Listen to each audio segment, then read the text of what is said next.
Welcome back on the on-ramp path as we move from anonymity to known in the local church. You're a part of something special, and there's a special part for you to play here at M1, moving you from a consumer to a contributor, moving you from your seat to your feet. This session we're talking about governance and structure, as well as finances in our local church. Structure sounds pretty boring, but structure brings lots of freedom. The structure gives us the freedom to operate. You drive a car down the road. You're thankful for structure like lines that keep the other cars that are coming at you on the other side of the road. That structure helps. The guardrails if you're driving up and down a mountain or a freeway.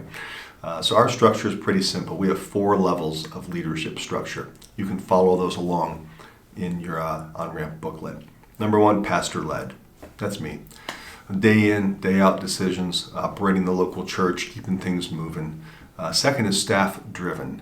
We have an amazing pastoral staff. In your book, I believe, is a current photo of our current staff. As the pastor, I get the privilege of hiring and choosing this staff that serve our congregation. And it's like an upside-down pyramid. It's not, hey, the people are at the bottom and the pastor's at the top. No, you got to invert that. And it's more like the people are at the top that we're serving, and it's the pastoral and the staff that are underneath that are helping support and making sure that when they show up, they are prepared to minister to them. And for some of you that are coming to serve are prepared to minister. So we're pastor-led, staff-driven. We are board accountable. We have a church board that I answer to, currently voted on by membership. They're unpaid. They serve as volunteers. I don't want to make a major decision without their input and without their counsel. They confirm that myself and our staff are operating according to what our guidelines are. And it operates a little bit like a marriage. And when I say that, I mean they don't want surprises from the pastor, and I don't want surprises from them. And that's how our relationship works well. They're an advisory board. When I've got a situation where it's like, I've got options, I'm not sure the best thing to do. I can sit in my office in the corner and pray, which I'm going to do, but I can also ask for godly counsel and wisdom for those who are invested and fully vested, their heart and their mind and their soul in our local church. So we're pastor-led, staff-driven, board accountable, and denominationally strengthened. We are an Assembly of God church. If you're not familiar, M1 stands for Mansfield First Assembly of God. There's about 280 Assembly of God churches in Ohio. We're part of the Ohio Ministry Network. That's the ones that own our campground that we go to. We are part of that. Across the United States, there's about 13,000 Assembly of God churches, about 3.2 million people. And the way we phrase it, it's actually a young person's church. 53% of that 3.2 million people in the Assemblies of God are under the age of 35. Globally, it's a little over 1/3 churches, about 370,000 and 70 million people that attend. What does it mean that we're denominationally strengthened? That means that my credentials, my ordination, is accountable to other people. It means they can exercise discipline over me or over the next pastor if there's sin or error. Our local church is sovereign.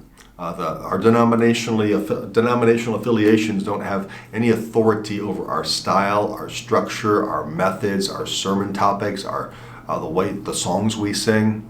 But what they do have control over is my credentials to make sure that I'm staying in line and whoever comes in after me. They've brought plenty of help to this church when there was a pastoral search and transition going on. When we're looking for staff, that's one of the first places we look is who's vetted with the Ohio Ministry Network. Our campgrounds are run by the Ohio Ministry Network. The head of the Ohio Ministry Network, our superintendent, that's one of my pastors. That's who I go to when I need a pastor for your pastoral staff. So that's our 4 levels. 4 levels, pastor-led, staff-driven, board accountable, and denominationally strengthened. And quickly, let me touch on finances and funding in our local church. We fund our church with 2 things, the tithe and offerings. The tithe and offerings. Tithe is our operating income. We don't have any fundraisers so we can pay the light bill or pay the staff or pay the mortgage. The tithe is the first 10% of our income. We challenge everyone who attends that is a follower of Jesus to give their tithe through the local church. I've been tithing since 1988.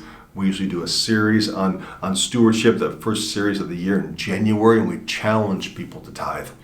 We believe that God honors the tithe so much, we guarantee it. Yeah, you heard that right. You can check the website for more information. We have a 90-day money-back guarantee because we know God's going to honor it.